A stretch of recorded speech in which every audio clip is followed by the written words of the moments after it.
Hello and welcome to the program. The United Nations Biodiversity Conference, also known as COP15, is underway in Montreal, Canada.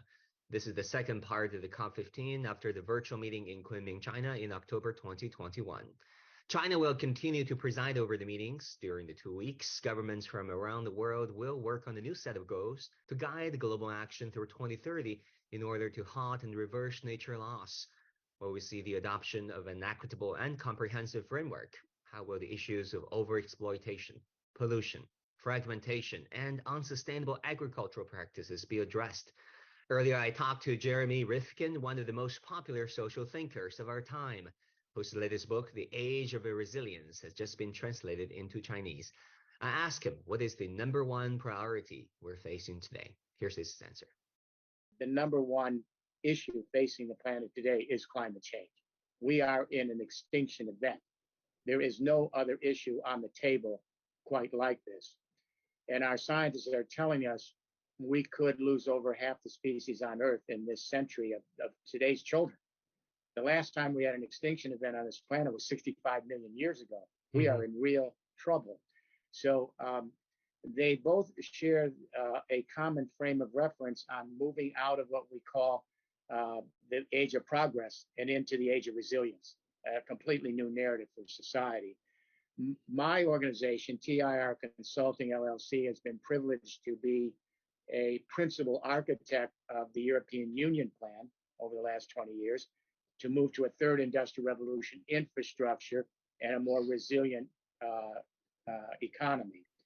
And at the same time, I've been privileged to work with, as you know, with the leadership in China to help them with the development of China Plus, the ecological civilization, which is their third industrial revolution plan. And so both of these great powers, superpowers, are on the same track to move us away from fossil fuels, try to get to net zero emissions in the economy, and more importantly, prepare for a world that's going to be quite different than the one we have now.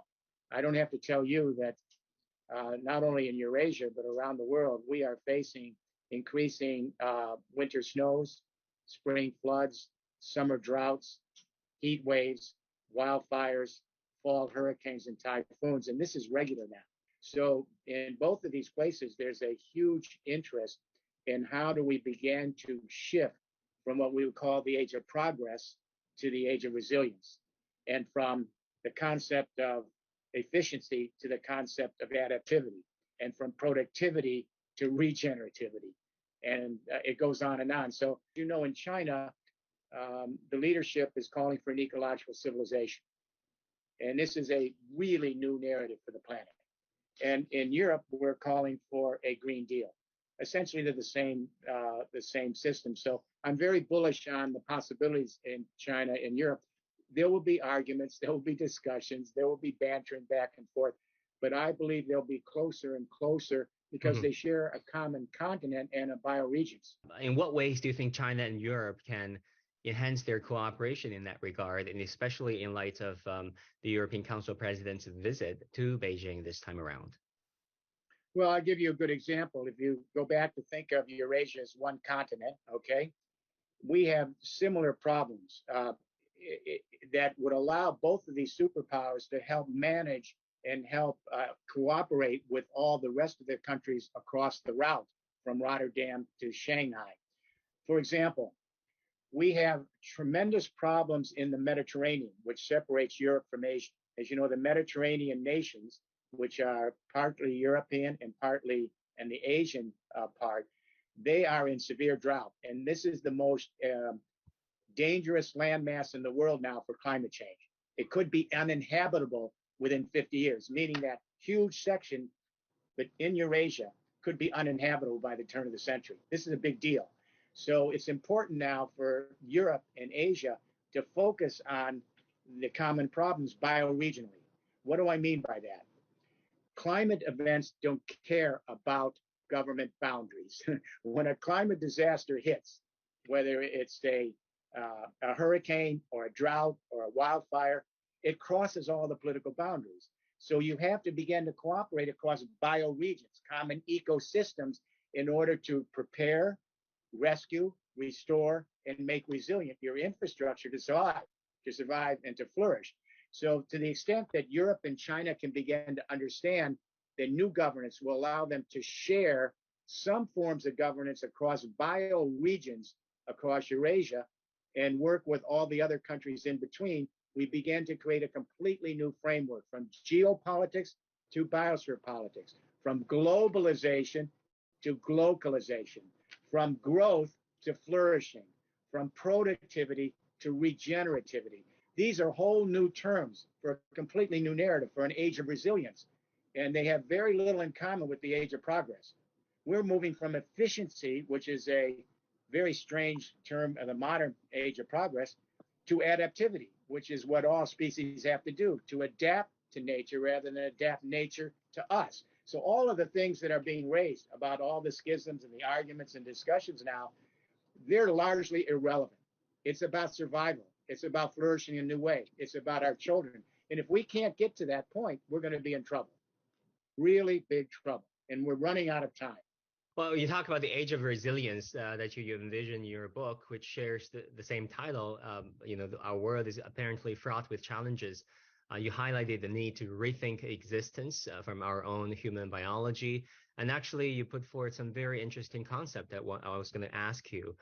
Bioregional governance and bureaucracy. And I repeat, bioregional governance and bureaucracy. Can you explain, each and every one of those two words? Yeah, they're very interesting. In fact, this is the one place where America is ahead. As you know, my team also was instrumental in working with Senate Majority Leader Schumer to develop a plan that eventually became parts of the infrastructure plan for the U.S., the Build Back Better plan. But America is ahead in one way. We have two major bioregional governances that cross continental boundaries to show you this is possible. One of them is in the Pacific Northwest. Oregon, Washington State, Idaho, other states have joined with the provinces of Canada, British Columbia, Manitoba, etc. And for 30 years, they have come together as a intercontinental bioregional governance to steward a common bioregion, because climate disasters affect bioregions. They cross political boundaries. You have to have an extension of government to address common ecosystems. We have a second bioregion, the Great Lakes, which is 20% of the water in the world. 20% of the fresh water is in those lakes. The 8 U.S. states, the 2 Canadian provinces, have a bioregional governance there. You're going to see this increasingly. China has announced 8 bioregions already. And you're going to see this across political boundaries. The old boundaries don't disappear. Nation states, regions, municipalities. But there's going to be bioregional governance across governing jurisdictions all over the world, because climate affects the ecoregions. So you have to prepare for that, and you have to have citizens' assemblies that can be engaged in their local hydrosphere, their local lithosphere, their local atmosphere, their local biosphere. This is starting to happen. It's inevitable. There is no way to come back. For most of human history, our species, like every other species, the time value was adaptivity. Every creature is made up of myriad biological clocks that are entrained to the circadian day, the seasonal rhythms, and our rotation across the sun. Every other species. So temporally, we are always adapting moment to what's going on in the lithosphere, the atmosphere, the biosphere. That's what we do. We made a change 10,000 years ago. The last ice age receded, nice weather came about, and we began to adapt nature to us rather than adapting us to nature. And the result is we've depleted the earth. We need to move from efficiency to adaptivity. And guess what? If you read the Ecological Civilization, President Xi Jinping's 40-page document, I've read it over and over again. It's a brilliant document, actually, put together by China. And it's saying we now have to adapt to nature temporarily rather than nature adapting to us. This is the kind of change that reflects, if you will, the Eastern tradition of harmonizing with nature. And this is where we have to go. It's a new narrative. And if we can prepare a younger generation for this new way of thinking, yes. Now, you mentioned something else. You mentioned, how do we think about ourselves as ecologically? There's a big change that's happened at the U.S. government. The National Institutes of Health, which you know well, they're right down the block from where I am now, they came up with a new project a number of years ago that's in the book, The Age of Resilience. It's called the Human Biome. And guess what? They are now formally declaring, the national government scientific body in America, that every human being is an ecosystem, not a metaphor, an actual ecosystem. And that is the elements of the hydrosphere, the atmosphere, the biosphere are coming into our cells every day so we can function, and then they go somewhere else. And our bodies are being replaced every few years. Our whole human skeleton is replaced every 10 years, our liver every year, our stomach cells every month. And even more interesting, half the cells in the human body don't even belong to humans. They belong to all the other creatures in our bodies, the proteins, the archaea, the fungi, the bacteria, the viruses. And you know what? Humans only have 20,000 genes in our body. There are millions of other genes in our body that belong to these other creatures. So we're beginning to learn that we are, as the Eastern tradition said, we are nature. We are literally an ecosystem, which should bring comfort to a new generation to believe, yes, I'm unique, but I am nature. I am the ecosystem, which means our economic system and our governance should always be in line with the ecosystems of which we're a part. That's why in nature, there's no such thing as growth. There's no such thing. There's regenerativity. There's no such thing as productivity. It doesn't exist in nature. It's diversity. So if we understand we're an ecosystem and we begin to understand how we function in the real world in nature, it changes the way each human being sees themselves. And we see ourselves as a species that's absolutely embedded with our fellow species in common ecosystems around the world.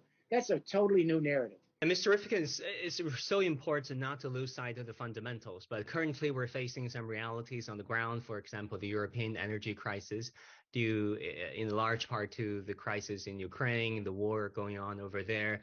I mean, how serious is it in your opinion? And, strategically, do you think that will foster greater dependence from the part of EU on the United States, who's now a major energy exporter? How will that all weigh in with EU's relations with China? This is the last fossil fuel war, the Russian invasion of Ukraine.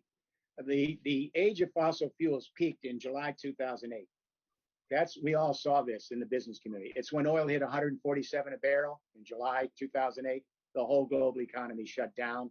That was the Great Recession.